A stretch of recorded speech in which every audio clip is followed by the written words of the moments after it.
કે આજે ખજૂરનો વિવાદ સામે આવ્યો છે, નીતિન જાની, જેને લોકોના ઘર બનાવ્યા ને, આ વિવાદને લઈને આપનું શું માનવું છે? એક નાનકડું. હા બેન, મેં બહુ એમાં ડેપ્થમાં અભ્યાસ નથી કર્યો, પણ મને એમાં એમ લાગે છે કે આ એક કમર્શિયલ વિવાદ છે.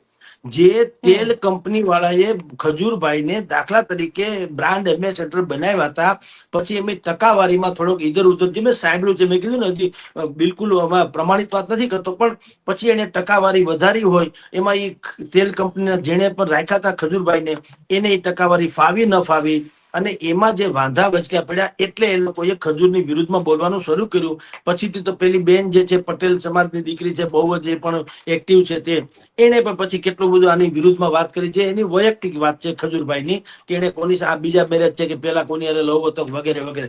સમાજને એની બીજી લેવા દેવા નથી. એને કોઈ ધોખા બોખા આપ્યો હોય તો આજ સુધીમાં કોઈ ફરિયાદ નથી થઈ. જે કઈ છે, લવ મેરેજ થયા કે સેકન્ડ મેરેજ